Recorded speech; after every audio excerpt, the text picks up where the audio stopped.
What's up? How you doing? It's Rick and Noah, Indie Sports Podcast. About to get this shit popping. Let's go. You know how it is. Once we clock in, there ain't no clocking us out. Yeah, we go to work on them every damn day.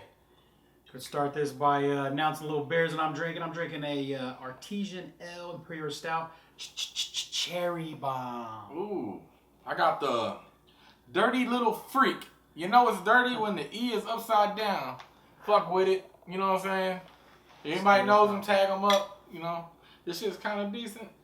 I was going to see how many beers I could get this dude to drink in a 15-minute span. Maybe I'll do that in the next episode because we only brought 2 beers in here. So, it is what it is. Ooh.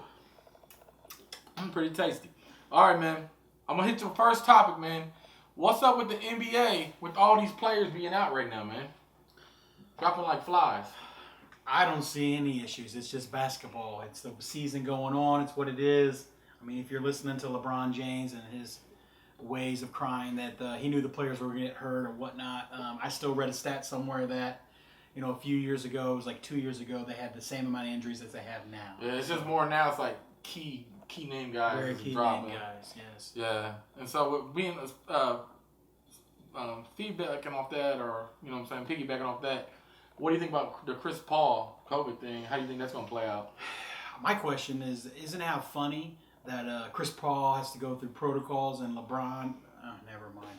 Yeah, Chris Paul's going through all this stuff. So I forgot to say what's got you pissed. So is that what's got you pissed? I mean, not really. I'm not a Suns fan, but I mean, we all knew that was coming. I don't know. He got his COVID shot and he still caught COVID. So. Hey, what old boy say? Suns in 4. Suns in 4. Suns in 4. That shit needs trademark. After he beat that dude down. Hey, dude shouldn't have been throwing punches. Devin Booker hooked him up with tickets. That old man strength. You got tickets? He got tickets to the conference final, and he got a signed Booker jersey. Hey, right on, man.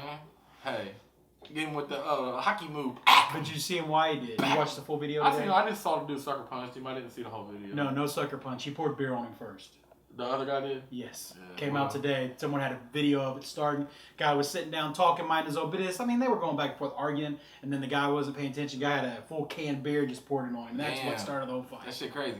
Hey, with the players being out, we had 2 big performances by stars. One, a true star, one a sidekick. He might be better off playing by himself the way it looks.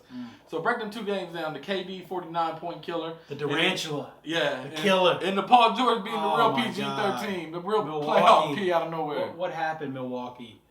I mean, you can't guard one guy. I mean, Kevin Durant was on another level. I was watching that game just like laughing. I mean, he was hitting everything. I mean, unstoppable. They say tonight Giannis might guard KD. Well, he should. Why you gonna be all NBA defense if you ain't gonna guard the other team's best player? And then PG-13, what can I say? As a Pacer fan, nothing but, respect to his game. I don't like him as a person, but he killed it. He took the role on himself. They had no Kawhi. He went out there. But let's not forget he didn't do it by himself. There was a little guy named Reggie Jackson who was hitting all the shots down the stretch. It wasn't PG down the stretch. It was Reggie Jackson hitting all the shots. Yeah, but my man still did his lead dog thing. He did his lead dog thing. He scored 30. 30 plus, You called that 30 plus in the win. I laughed at you. Look who's laughing now. I didn't even bet it. I was too busy. It was just something I had a feeling, but none I was really gonna go on. So with that being said, how do you see those 2 series playing out with tonight's game, Milwaukee versus? We're gonna get 7. We're gonna get 7 out of. Well, here's where I'm leaning. We're gonna get 7 for Milwaukee and Brooklyn, and then the other series, PG-13 and them. I don't know. I'm up in the air on that one.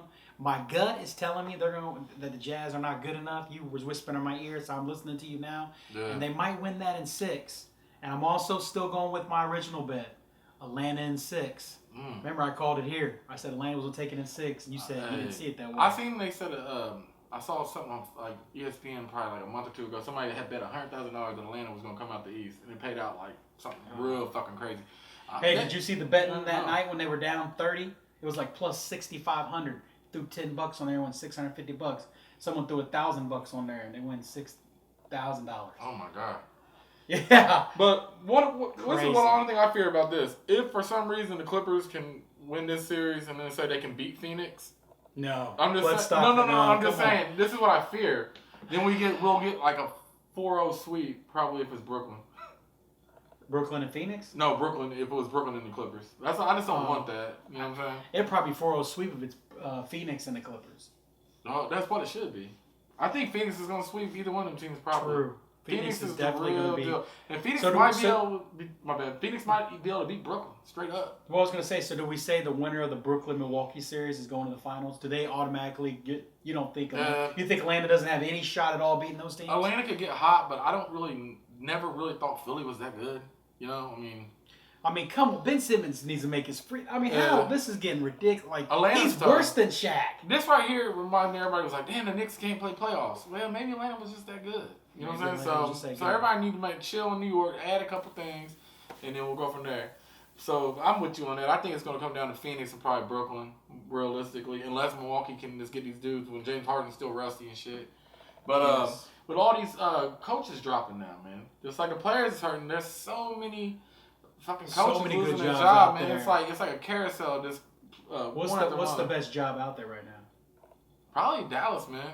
I would take Dallas or probably the Pelicans because you got Luka or you got fucking Zion. You didn't hear what happened today with Zion? His family wants him to move, get out of New Orleans. Well, good luck. They got him locked down, and then I think on your rookie deal you can be a restricted free agent. So I was making the joke today to somebody. I said he's there for at least 5 or 6. We would probably never see another Tim Duncan, Reggie Miller, John Stockton. We are whole career. Right now we're looking at it with Dame in Portland.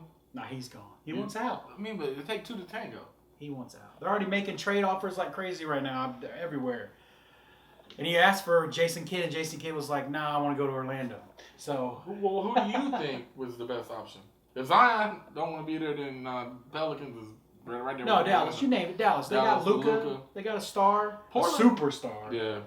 And they got something decent you can trade in Porzingis. I don't know really what you're going to get, though, because as far as the market, people, that's a big contract. He's still young. He can't move no more, though, 25. Man. I mean, yeah, you're right. But they might be able to trade. Dude, how many times every year we see someone get bamboozled? Can I say something, though? Maybe playing with Luka and you're another star is kind of hard because he's so ball dominant. And if you're not a straight killer sniper, I mean, you're maybe not the right guy for him. You don't like Brogdon, and Brogdon plays just like Luka. Yeah. Except for Brogdon's not as good as Luka. If you put Brogdon on with Luka, that'd be a decent fit because Brogdon could hit his open shots. True. But as far as like Porzingis, he can't probably play with somebody who's so ball dominant when he's not a sniper. So I mean, I can understand why Porzingis wouldn't want to be there. It makes a little bit of sense to me. It does. Yeah. So with that being said, the 6, I believe it's 6 open spots right now. Rank those 6.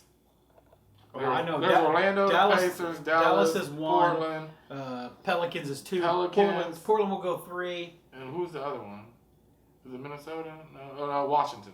Washington 4, Pacers 5. Worst job is Orlando. Orlando? It's all rebuilding there. Yeah, word around town is nobody wants the Pacers job. And then with all these shit going down, it might be pretty hard for them to find somebody. I just feel like they should already know who the person is. They messed up. That's what I'm saying. I wonder why they didn't just go ahead and who almost got the job last year. Who was the second choice? Chauncey Billups. That person is probably still out there. Well, there you go. That person's still out there. Hey, I'm going to throw 2 names out there that I think maybe should get a look. I know they won't. Who's that? One is Mark Jackson. Never gets the respect he deserves. That what he did in Golden State and started. But do you think Mark Jackson wants to coach the Pacers? I think he wants to get another shot, yeah. Well, there's better jobs available right now that he might take. But he's got ties here. That's the only reason why I say Pacers can give him a chance. But how often? The only other person I like out there is Becky Hammond. Ooh. From San Antonio. Power play. From San Antonio, learned under Greg Popovich. We know what Pops did his whole career. Let's be the first ones to give her a shot. I say, why not? Fuck it. She's been with him for years. If they do least, they'd be on TV a lot. Maybe so. Because people watch that shit. People will be talking about it. Yeah, I say, why not? Give her a chance. But we all know what's going to happen, though, right? We know who's coming here. We already know. It's Terry Stotts. Terry Stotts. Gotta be Terry written Stotts. in the I hear people saying, bring back Carlisle. Carlisle might be like Brad Stevens. He might be burnt out. He's done. He's done. Why wouldn't he stay in Dallas? Yeah. Why would he want to leave? Unless they just gave him the option to make it look like he was getting pushed. You know what I'm saying? Washington's an interesting job, though. Scott Brooks maybe wouldn't be too bad. All right, so I'm going to do my weekly thing. The Miles Turner check-in. What do you think that's going to play out? The more and more I'm hearing, man, the whole league is so high on him. They're almost blaming the Pacers for his underdevelopment. And that he's got all the skills that you want in a big guy. He did get votes to be on all defensive team. And I also saw he did get votes for being Defensive Player of the Year. Yeah. People like him. Because, well, we don't, like, as we've always said here before, we don't appreciate him when we won't until he's gone, what he brings to this team. But somebody else will find the role for him that fits him better, where all he has to do is block shot and shoot three-pointers. People want him to be Rick Smits or not even Del Days, but Rick Smits or Towns or somebody. I was thinking of the Pacers past. I'm thinking like Rick Smits used to hit jumpers, but I mean he never rebounded. Miles Turner don't rebound. If you look at Rick Heck, Smits, they want Turner to at least be Roy Hibbert. Well, if you look at Rick Smits' numbers, how many years has Turner been in the league? 5 or 6? Yeah. Rick Smits was like averaging like 10, 11, 12 points a game. But what did he average in the playoffs? I mean, 14, 15? No. I don't know, but I'm just saying. 16, 17. There was a time where his game took it to the next level, and I believe honestly Turner has what it takes, and he'll at least bring you back a decent return. I hope they don't trade him, honestly. More and more I think about it, it's not going to happen. I don't want them to trade. Already heard this. They're running it back. Yeah, I'm good with that, honestly. They're going to run it back. They got to get. They're going to bring somebody in. They're going to bring a veteran coach in probably. That's why I don't think. That's why we'll get stopped. They're bringing a vet in to turn it around. Yeah, they're going to need somebody to play defense. I think the real problem with the Pacers, bro, is not who they draft. I mean, they draft terrible. Don't get me wrong. It's that when they do draft people, they can't develop them anyways. What other team? Not since Paul George. What other team do you? And he's like a top 15, top 20 dude in the league. You know what I'm saying? So those are just undeniable. What other team drafts players like, okay, here's what we're gonna do. Your first 4 years, we're not gonna play you. How are you gonna develop if you don't play? Jermaine O'Neal. You know what I'm saying? Like, how are you gonna develop if you don't play? I mean, you're not gonna develop. You're just gonna sit on the bench. You're gonna lose confidence. You're gonna get disrespected. That doesn't work. It is what it is, man. Some players, man, we don't get to see what they do in practice, so maybe they're garbage in practice.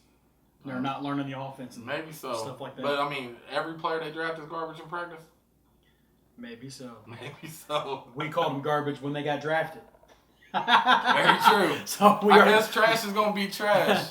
We're always like, yeah, let's get this guy that we really like, and we're like jigging and thinking it's gonna happen, and then they go off board and pick the one white guy that's left, and we're like, yeah, they let him white guys. Here we go again. Here we go hey, again. you know what the ultimate Pacer white guy story that got me was the year they drafted Tyler Hansbrough. I was sitting there and they go, from UCLA, Tyler, and I was like, yes. It was gonna get the point guard, Tyler Lawson. They was like, Ty from North Carolina. Yeah, from North Carolina. Ty. I was like, yes. Learn hands, bro. I was like, what the fuck? Now, I know me. I don't know if I was around you or not, but I remember when I was dancing and jigging, I kept going, Draymond Green. Oh, yeah. And they let that go. What, they get Plumlee or some bullshit? Yeah. I was so sad about that. He was good in Summer League. It was, that man was getting in Summer League again. Just like I'll never forget the year that the Pacers drafted some guy named Kawhi Leonard. I was like, this could be a Paul George type guy again. Yeah. And then they traded him. I was at LJ's. Traded him for George Hill. Remember that? We were like, George Hill. We were dancing and jigging. Yeah, but I don't think Pacers are smart enough to probably regret that dude. Doesn't matter. They'll always be linked to him, and they will always bring that up. Well, shit, we could have had him. You can go through the fucking list of people the Pacers have probably traded or drafted or had and got rid of that are all-stars or at least playable players. Just that TJ Leaf draft alone, missing John Collins, the dunk machine, OG Anunoby, either one of them dudes, Pacers be right there, man. They should have took Anunoby. Anunoby or John. I would almost have John Collins over Anunoby now.